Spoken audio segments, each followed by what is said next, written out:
Welcome to the award-winning PrepZone Show. I'm your host, Johnathan Bentley, joined by my co-host, Zak McCullough. I always wait for you to say your own name. Well, I'm not. I don't know. You're the host. So let's try it again, okay? Joined by my co-host. Zak McCullough? I'm Zak McCullough. I'm yes. Zak McCullough. Yeah. All right, so Zak, we're back. We're halfway through the season now. Can you believe that? It's not good. So it'll be basketball season before you know it. Basketball season 4 already, which, around here, basketball is really strong too. And even in the colleges, Alabama and Auburn, probably going to have some pretty good basketball teams this year. Yeah, I look forward to the Auburn basketball season. We need that. The cleansing. Especially after the football season. But we'll get into that later. We'll talk about that later. We're going to start by talking about high school football around here, which is better than Auburn's done, for the most part. For the most part. About half and half. So what about Dora Fultondale last week? You believe that? Dora has won 3 in a row, all by in the last seconds by a couple points. Yeah, this game was absolutely crazy. Fultondale had every opportunity to win, but in the end, Dora 34-33. Yeah, so they beat Fayette, Fultondale, and was the other one Good Hope? Hamilton, yeah, that's right. Those are three of the best teams. Those are 3 good teams. So Good Hope and Dora are undefeated. They're the only undefeateds left, but Good Hope still has to go through Dora and Hamilton. That'll be tough. That will be tough. That was a big win. Fultondale's better than I thought, apparently. They are. They're a lot better. And Fultondale, like I said, had every chance to win. They had a 2-point conversion called back due to penalty. They would have won the game. Got the onside kick, throws a Hail Mary and drops it. I know. You couldn't ask for anything better than that. And good for Dora. Their games are exciting, apparently. They are. It's very thrilling. All right, so you think Dora can keep this up? Winning like this, I don't know. It's hard to keep winning like this. The defense needs to step up. So, if the defense can't step up, things might not go well. But, if defense improves, Dora's going to be dominant. You imagine if they had a good defense. If the defense would just finally start clicking, which I'm sure it will. Javis Williams is a great defensive coach. I'm sure the defense will start clicking. When it does, watch out. All right, so Winston County's undefeated. They beat Cold Springs 27-6. The coach told me Winston County ran 8 plays the first half. Wow. That shows that Cold Springs has some really good ball control. That's what they want to do. They're kind of like Hubbardville. They just want to run the clock. They did that against Curry earlier this year. So Winston County 5-0. We have 2 undefeated. Corner is the other. Didn't play last week. They were off. All right, so Athens beats Jasper 50-20. That's not great. Jasper coming off of a heartbreaking loss. Now Athens hangs half 100 on them. Not an ideal last 2 weeks. Jasper, they're going to get a week off from region play this week, and then right back into the thick of it. Yeah, that's a tough region, and Athens looked really good. It was 36-7 at half. The game was basically over pretty quick. Oakman takes care of Hanceville 54-7. Yeah, that's just Oakman. We'll get into it in a minute, but Tyler Thomas had another outstanding game rushing the ball. He's very close to that 1,000-yard mark.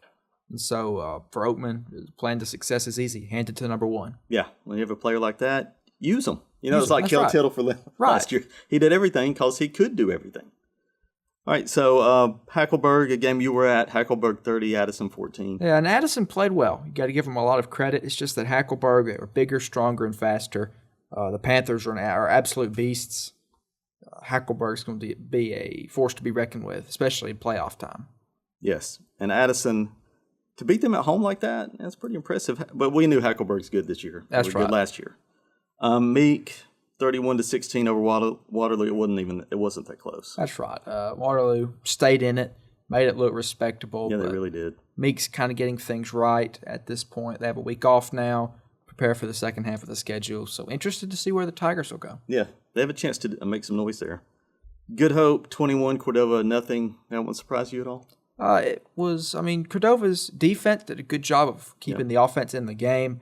Problem is the offense just never caught on, and that's really been a problem for Cordova, the offense. So if they want to be successful, they have to straighten that out. Yeah, this is your typical Cordova game. They just have trouble scoring points, and they kept it close, but couldn't get on the scoreboard.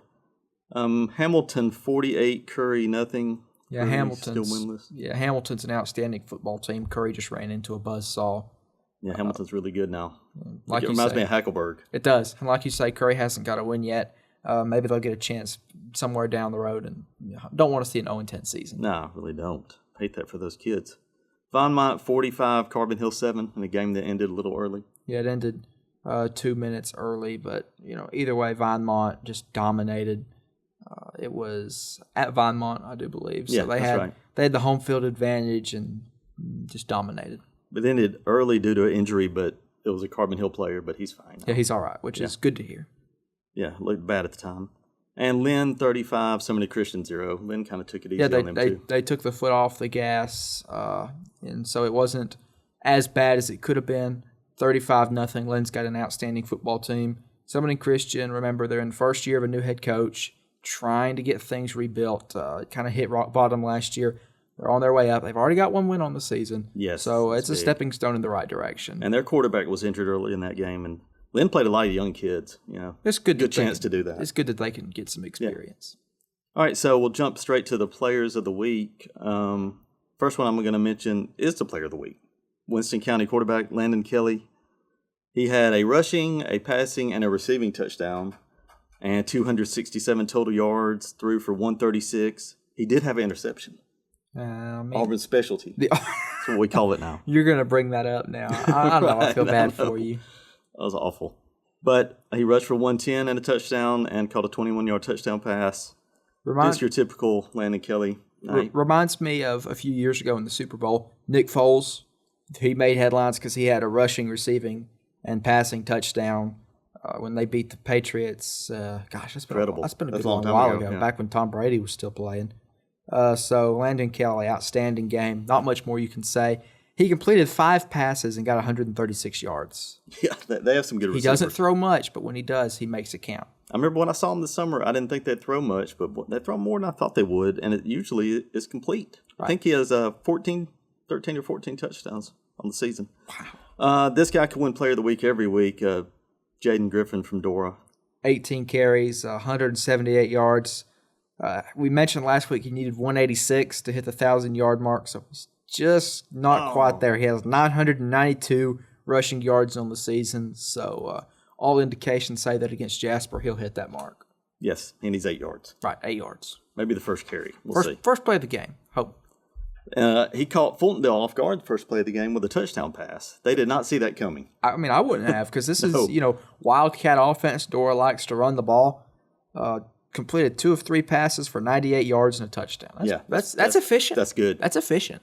So they really caught him sleeping because that wasn't on tape. They had no tape of them throwing the ball. That's good coaching, outstanding play calling right there. All right, so the guy we talked about before, Tyler Thomas, he only needed 14 carries for 260 yards and 3 touchdowns. He's almost averaging 20 yards a rush in that game. It's insane. Poor Hanceville had absolutely no chance. No, they couldn't stop him. And if you can't stop him, you're going to get beat really badly. I would expect for the rest of the season, like I said, just give it to him, give it to him, give it to him. His average is the best in the county, and he has 904 yards in 4 games. My goodness. That's old. We've had players like that before, but it's rare. It is. We'll jump into this week's games. It's kind of a shortened schedule because a lot of teams are playing each other. Teams playing each other. You got some bye weeks in here, too. The 3 bye weeks are Cordova, Seminary Christian, and Meek. So do not go to those schools. You will not see a game. There won't be a game. Just be sitting in the rain. We got 2 on Thursday, which could be the rain games this week. Hopefully none of them are. I hope not. When it rains, weird things happen. And that 2 weeks ago was awful. It was bad. Yeah.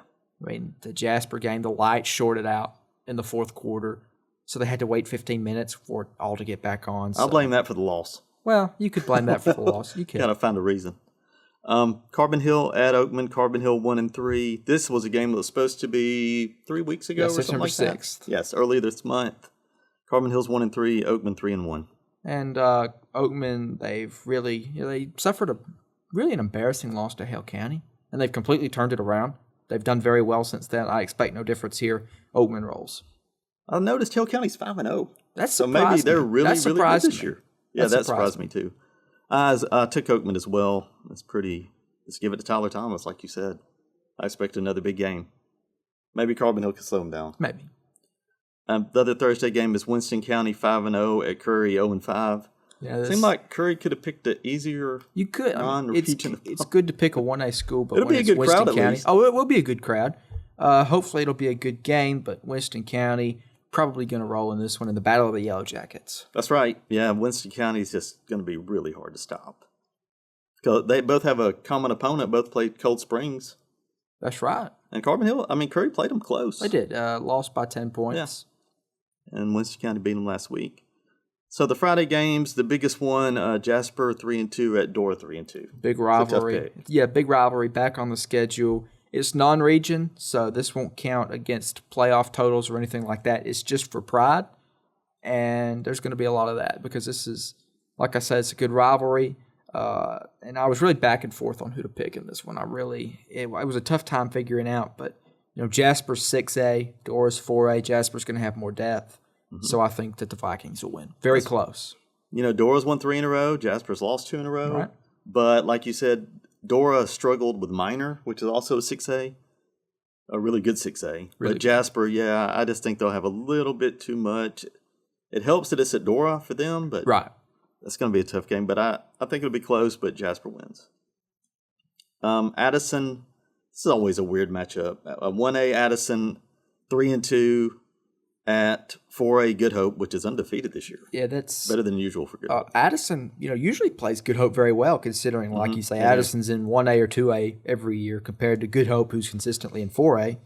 But I think Good Hope's just got too much for Addison. Addison's coming off of a loss where it was a really physical game. They got kind of pushed around at the end against Hackleburg. They may still be a little exhausted from that. Good Hope, a lot of talent, a lot of depth, too much depth for the Bulldogs. So I'm going to go with Good Hope. I am as well, just because the bigger school. Bigger school. And they're actually good this year. Yeah, Good Hope's apparently really Good Hope good. is good now. They beat Fultondale. Yeah, they have a couple of good wins on the schedule. So this is a weird matchup.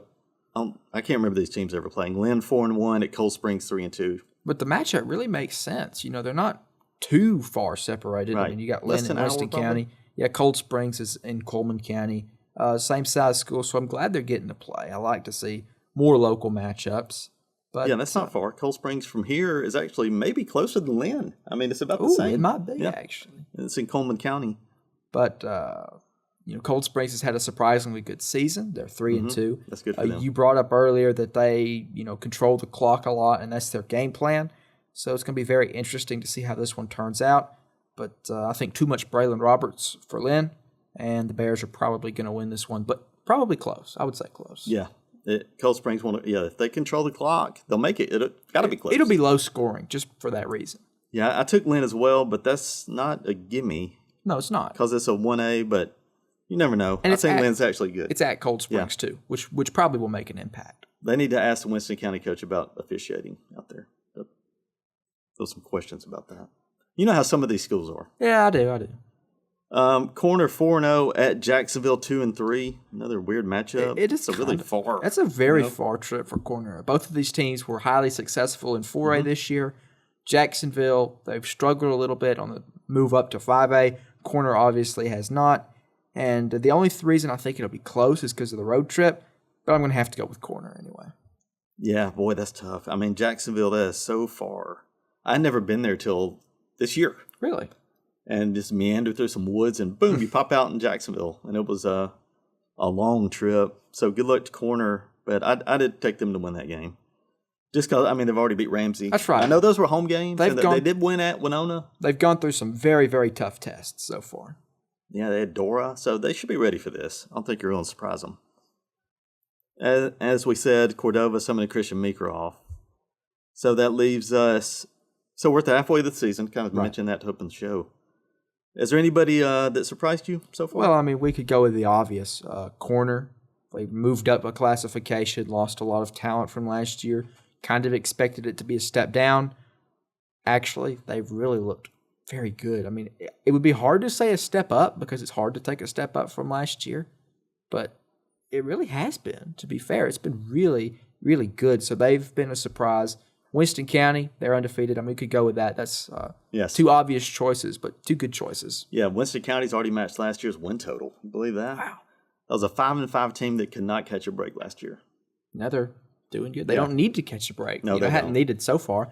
Another surprise, Jasper. They were coming off of a really rough season last year. Yeah. Started 3-0. I know they've lost the last 2 games, but still, they're compared to last year, they're doing very good. Oh, yeah. I think it was a huge step in the right direction so far. Even if they go 6-4, I mean, I would have never have guessed that. No, I wouldn't have either. So, yeah, they're still going the right direction. You just hate they lost to Coleman. Yeah, that was a tough loss. Yeah, dang that Coleman. Seemed like they always get lucky in close games like that. So, 3 teams aren't halfway. Oakman and Carbon Hill would have been, but they had that game, so they'll be this week. But Oakman's had a pretty good season. Oakman has had a good season. We've kind of come to expect that. We've taken Oakman for granted, really. They're always, towards the top of the county. So, just good coaching. Ryan Hall does an outstanding job out there. A lot of talent. I know we've mentioned him a lot, but Tyler Thomas is one outstanding running back. So, Oakman, I would say it's a surprise because we're so used to them being good, but still very good for them. Yes, and they still have Gordo and Winfield on the road, back to back. Next week and the week after. Yeah, let's see. Both on the road. So. Yeah, maybe they'll catch a break there for once. And so that gets us to the top 5 this week. A lot of these teams we already mentioned. So who do you have at number 5? Number 5, I've got Dora. The season really started out poorly, 0-2, but they've reeled off 3 straight wins. All have been close. All have been thrilling. But, you find a way to win a close game. That's very important because a win is a win no matter how much it comes. Jaden Griffin's done a good job running, too, by the way. So, Dora is a good number 5. I have Lynn at 5. I have Oakman at 4. So, but Lynn, before the season started, I said the bold prediction was they'd win 10 games again. And after Hackleburg, I was like, oh, boy, I don't know. But then they beat Pickens again. They've looked good. So, yeah. There's a chance. They're looking really good despite losing one of the best players that's even come through here in a decade probably. Yeah, Kel Tittle. Yes, so good for Lynn. They have a great coach, as you said, like Oakman, Mark Hastings over at Lynn. So who do you have next? You said your number 4 was Oakman. Mm-hmm. So's mine. So we've got Oakman in the same spot. Sitting at number 4, had a good season. Their only loss is to Hale County, who's been surprisingly good. Mm-hmm. Just done a really good job. And like I said a few minutes ago, kind of take them for granted. It's typical Oakman, but they're really good. They have made the playoffs 13 years in a row for a reason. They're trying to make it 14. Yep. So I have Dora at 3rd. We've already talked about them. Right. Kind of a slow start. I was real worried. I was worried Going into that Fayette game, I was like, they could be 0-3. And they won that one, and maybe that kind of turned everything around, hopefully. So who do you have at 3? At number 3, I have Lynn. They've looked really good. Your only loss is to Hackleburg. You hate to lose any game, but if there's any game you're going to lose, Hackleburg's not terrible. And non-region. That's important. So they've still got everything in front of them. Going to be another good season in Lynn. I think that played that game differently because everybody was injured. That's right. They were. They scored early, but yeah. Maybe they'll get them again in the playoffs. That would be nice. I'd like to see that. Yeah, it'd be different. It would. So we probably have the number 1 and 2 the same. I went with Corner at 2. Okay. Because I didn't play last week. That's it. It's the only reason. Because cool. Recency bias. Bias. That's the word I was looking for. But Corner 4-0, looking really good. Can actually, brought in a new quarterback. I know it. And he's been good too. He's won them games, out of the 4 already. And they have a great running back, and a great coach, defense, the whole package. Who do you have at 2? At number 2, I've got Winston County. They've been outstanding all season. Coach is doing a really good job up there. They have a lot of talent. The only issue is they don't have too much depth, but as long as they stay healthy, hopefully that won't matter in 1A football. Number 2, undefeated, looking good. Yeah, they moved up in the rankings this week. 2 spots to number 8. They jumped. They're my number 1, by the way. They're your number 1. Yeah. I figured. And Corner's yours. So yeah. Corner's my number 1. So Winston County they jumped Decatur Heritage, which it didn't make sense to me because they both played Addison, and Winston County had beat them, and Decatur Heritage had lost to them. It wasn't even close. Right. Neither game was close. No. So, yeah, Winston County, I see them moving up the rankings, but they're my number 1. So now you can talk about Corner. Well, Corner, you mentioned, they're solid. They're extremely solid. You can't pick out really weaknesses. Hopefully they don't show up. Every team has them, but like I say, hopefully they don't show up and the Corner continue on this outstanding season. And now that they're in a different region, maybe they won't go 9-1 and still be 3rd. Yes, after 2 years in a row. Years in a row, they will beat Dora and lose to Haleyville. There's no Haleyville. They already took care of Dora, so yeah, good luck to them. That region is not as top heavy as I thought it would be. No, going into the year, it's tough. It has names in it. It has names. Briarwood Christian, Ramsey. I was like, oh, it's going to be tough, and those teams have both struggled really. So according to look, they're in a great spot.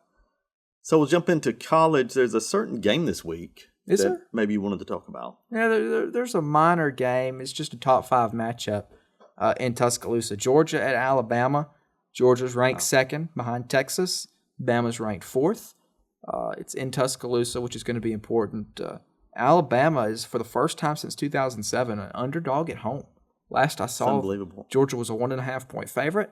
So that's interesting. That could change. That could. It's very close. It could change. So last time, well, you weren't around. I wasn't alive. That's how long it's been. You weren't even close to being alive.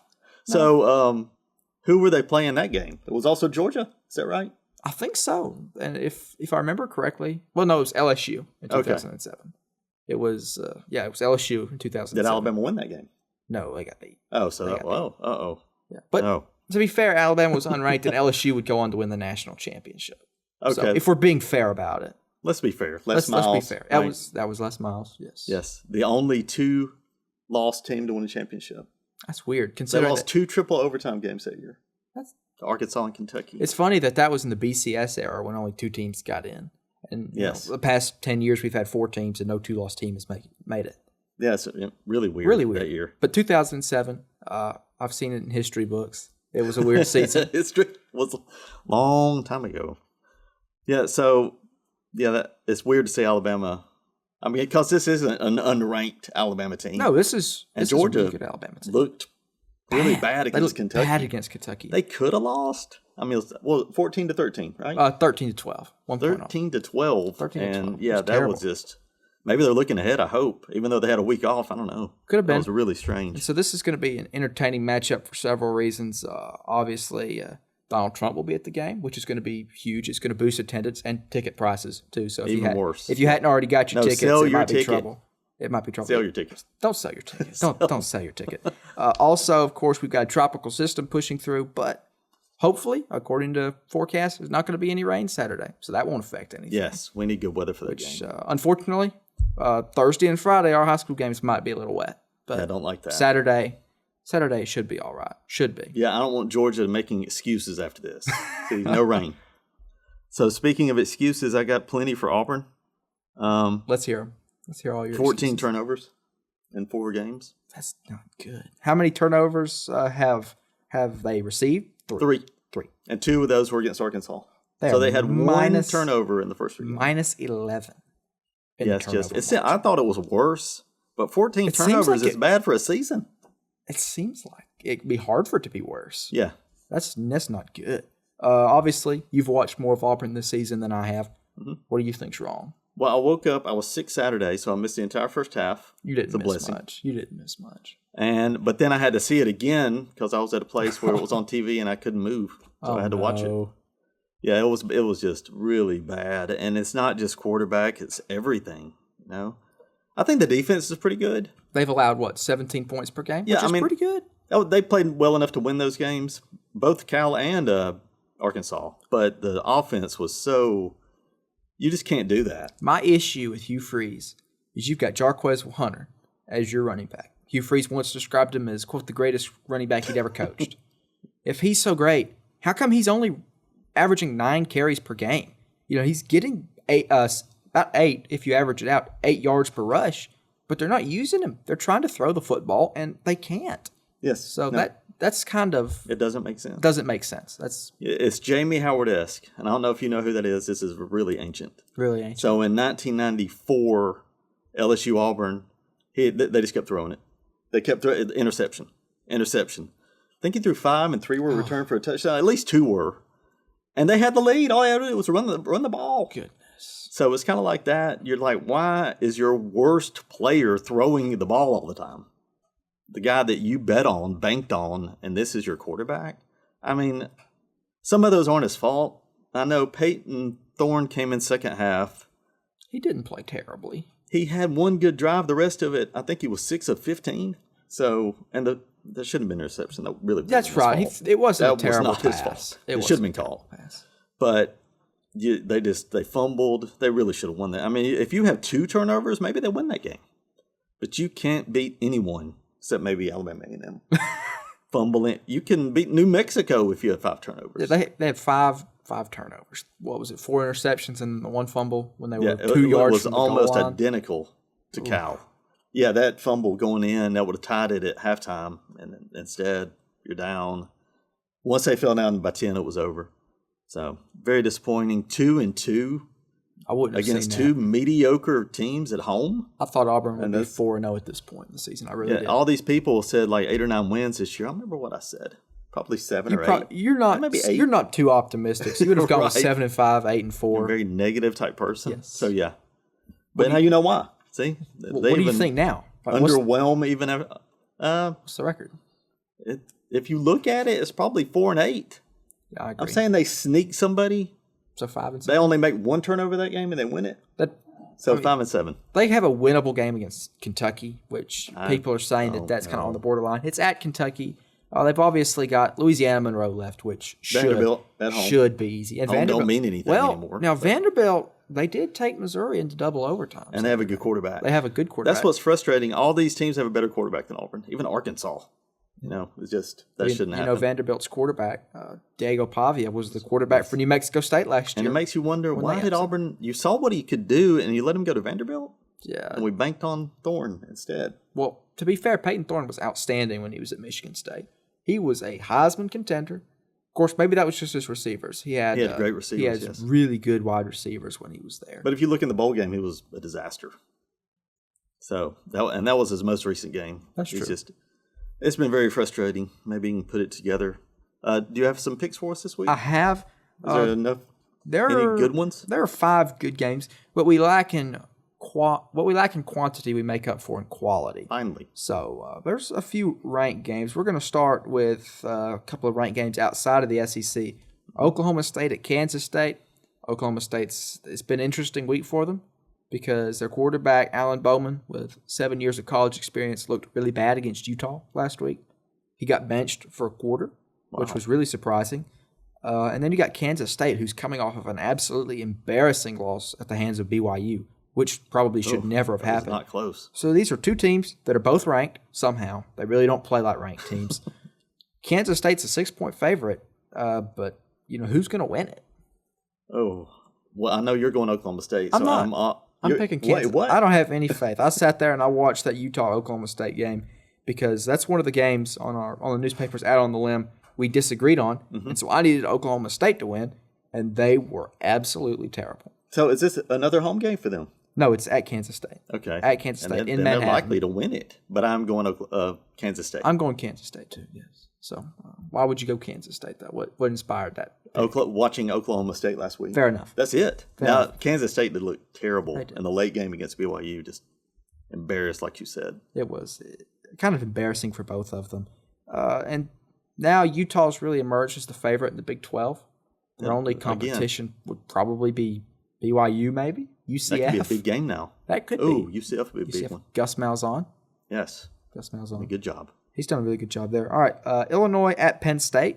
Illinois is ranked 19th. They beat Nebraska in overtime last Thursday, which... I missed it, yeah. You did. You missed it, which was really interesting. Or last Friday, excuse me. Friday. It wasn't Thursday. We weren't doing anything Thursday. Friday, came back from the Addison game. I did and went downstairs and watched it. And they had 4th and 29, Nebraska did. And instead of deciding to block, they let the quarterback get sacked on 4th and 29, and that lost the game. The middle linebacker just ran straight in and took the quarterback down. Wow, 4th and 29. It was frustrating. Only Auburn would allow that. Right. Auburn would only allow it on 4th and 31, let's be fair. So Penn State's kind of struggled this season. They've looked mediocre at best. 18-point favorites over Illinois, though. It's in Happy Valley, so what do you think? I don't know. Really haven't heard anything about Penn State this year. That's I haven't true. followed them or heard much about them, but I'm guessing they'll beat Illinois at home. I would expect. Of course, this is, 3 years after Illinois went to Penn State. It was a ranked matchup then, and the game took 9 overtimes. Right. But that was after the new overtime rule, so the final score wound up being 20-18. Illinois. So definitely a little bit of history there. Next, we're going to go to Arkansas and Texas A&M. They're playing in Arlington, obviously neutral site. Arkansas, like we mentioned, and I don't want to run through it again for Right. your sake. Thank you. Played Auburn, beat Auburn. Texas A&M last week played Bowling Green and won by 6. They're not good. They're not good. Would take Arkansas in that game, but I will not. Okay. I'll stick with Elko. They're going to get this done. That's always a big game. Arkansas usually plays them well anyway. They play them well, but So something that could be tough. Yeah, something always goes wrong for Arkansas. And Texas A&M, incidentally, they're ranked 24th. I don't know why they're ranked That doesn't make sense. because they really haven't played anybody. Their best win at this point is Florida. And that's not Which a good isn't win. worth. That's not a good win. They got beaten by Notre Dame, Notre Dame team that really didn't turn out to be Not as good as we great. thought they were. So really kind of a game of who loses worse, who plays worse, who has more turnovers. I think A&M's going to play just slightly better, just good enough to win. Now we're going to go to Oklahoma at Auburn. I looked at the money line on this. Oklahoma's only a 2-point favorite. They aren't great either. They're not. They kept it close against Tennessee last week. Boy, Tennessee. Oh my gosh. They're good. This is your old 90s Tennessee type stuff. Just smashing people. But Oklahoma did look pretty good. They did. They kept it close. Yeah, It was and- respectable. I think if Auburn doesn't turn the ball over a lot, but now you can't trust anybody on the team to not turn it over. You just can't. You just think they're going to do it. So I will take Oklahoma, and they'll probably force 4 turnovers, 2 interceptions, 2 fumbles, or something like that. Well, I'm going to go with Win by Oklahoma. 10 points. I'm going to go with Oklahoma. Okay, so that close, 10 points. Yeah. I think Oklahoma will probably win by a little more than that, but we'll see how that I was goes. surprised by that line, though, that low line. I was too. I figured they'd be 8 or 9 point Yeah, favorites. exactly. And now the big game, Georgia at Alabama, top 4 matchup, 2 teams that are fighting for that spot in the SEC championship game. Right now, Texas has looked outstanding. Tennessee has looked outstanding. So this is going to be really important because you might have multiple undefeated teams in the conference. So Georgia at Bama. Georgia, like I mentioned, 1.5 point favorite. Who do you think wins? I haven't picked it up to this very moment. I'm putting you So on you're the seeing spot. me live on, yeah. I'm going Alabama just because they don't lose at home. Okay. Well, they did lose at home last year to Texas. Texas, yeah. But They do lose. This is not your, Saban where they never lose at home. I mean, there's a good chance, but Georgia's hasn't really impressed me, and Alabama hasn't at times, but I think they put it together more I agree. recently. I think Alabama's more consistent. To be fair, I think Alabama's more talented. At quarterback, I think Jalen Milroe's a better quarterback than Carson Beck, but I think they're both really good. Milroe's just more dynamic on his legs. At running back, Alabama's really looked better. Georgia they have a couple of good running backs, but they're kind of thin at the position, depth-wise. At least they were at the beginning of the season. The depth is starting to come back now a little bit. At wide receiver, I think Alabama's clearly better there. On the line, Alabama's line, they've gotten healthy. The offensive line has. You've got Caden Proctor back, so Big that's deal. important. He Yes. missed the first 2 games, and the offensive line was shaky against South Florida because of that. On defense, Georgia's probably a little better. And then special teams, I think Alabama's a lot better. So really, almost all the way across the board, Alabama's the better team. Yeah. So that's why I'm going with them. I see Georgia making some mistakes, and Milroe is going to shine in the big game. This is his chance here. And this will probably, this could set up, like you said, Texas and Tennessee are going to be tough. Right. And Alabama still has to play both of those? No, don't play Texas. Okay, Have just to go Tennessee. to Tennessee, though. Tennessee and Oklahoma's on the schedule. Oklahoma's on the schedule at Oklahoma. Now, Georgia, on the other hand, has to go to Texas and go to Ole Miss, as well as play Tennessee. Wow. So they've got a there's really tough some schedule. big games left. So Georgia this is really needs number one this. out of all these big games this year. Yes. Number one so far. And it's the biggest one Alabama's had in the new era here. Yeah. So be a good chance to see that. So go ahead and head your way to Tuscaloosa now. Traffic Get might be a parking little spot. backed up. Yes, because it's going to be very crowded. And if I was going to Alabama, which I am not, but I would go at the very last second. Why? That way. Just Yeah, all the you either let the traffic, you got to get in front of it or behind it. fair enough. I'd rather be behind it. You're in front of it. I would like to be in yes, front you of are it. in front of it. All right, so that's a big game. And then now, who does Alabama have after that? After that, it's at Vanderbilt. Okay, little breather. Little breather. Then it's So, South Carolina at home. So kind of So 2 they weeks. might be looking ahead to Vandy. If Yeah, you think about it, maybe. Alabama's always doing that stuff, looking ahead. All right, so that wraps up your picks, right? Yes, it does. All right, so we're done with the show. We're halfway through the season. That's I really kinda don't like disappointing. that. That's disappointing. Yeah, I was hoping we had more better teams than we do. We have some good ones. We do. At least we have some really good ones. Corner in Winston County have good shots to go a long way. Oakman and Dora. Oakman does. Dora does too. Jasper's improving. I always say it's better when Jasper has a good team and when Cordova's good. Cordova might be your way. Hopefully, the defense is still pretty good. So thanks for Bevill State for sponsoring. That wraps up our show. We're halfway through the season. And if you like what you see, subscribe and like on YouTube. And thanks to Jake for producing the show. We'll see you next week.